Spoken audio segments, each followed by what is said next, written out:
Iran যুদ্ধ থেকে আবারও পিছু হটার ইঙ্গিত দিলেন মার্কিন প্রেসিডেন্ট ডোনাল্ড ট্রাম্প।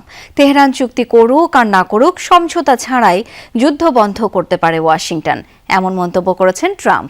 জানিয়েছেন 2 থেকে 3 সপ্তাহের মধ্যেই শেষ হতে চলেছে ইরান অভিযান। যুদ্ধের শেষ রেখা দেখা যাচ্ছে দাবি করেছেন মার্কিন পররাষ্ট্রমন্ত্রীও। হোয়াইট হাউস জানিয়েছে আজই এই ইস্যুতে গুরুত্বপূর্ণ ঘোষণা দেবেন মার্কিন প্রেসিডেন্ট। 28 ফেব্রুয়ারি ইরানে অভিযান শুরুর পর বেশ কয়েকবারই যুদ্ধ শেষ করার ইঙ্গিত দিয়েছেন মার্কিন প্রেসিডেন্ট ডোনাল্ড ট্রাম্প। জানিয়েছেন অভিযান দীর্ঘায়িত না করার পরিকল্পনাও।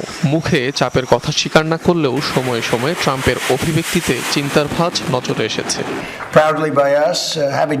মঙ্গলবার ট্রুথ সোশ্যালে দেয়া এক পোস্টে হরমুজ প্রণালী বন্ধ রেখেই যুদ্ধ শেষ করার ইঙ্গিত দিয়েছিলেন মার্কিন প্রেসিডেন্ট।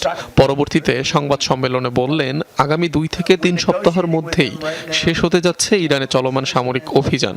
এক্ষেত্রে ইরানের চুক্তিতে আসার প্রয়োজন নেই বলেও জানান তিনি।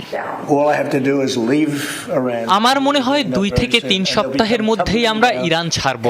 আমাদের সামরিক অভিযানের প্রধান লক্ষ্য ছিল ইরানের পরমাণু অস্ত্রধারী হওয়ার তৎপরতা ঠেকানো। সেই লক্ষ্য পূরণ হয়েছে। আমরা কাজটা শেষ করছি। হয়তো আর 2 সপ্তাহ বা তার চেয়ে 2-1 দিন বেশি সময় লাগতে পারে। শিগগিরই ইরান যুদ্ধের অবসান হবে এমন বার্তা দেন মার্কিন পররাষ্ট্রমন্ত্রীও।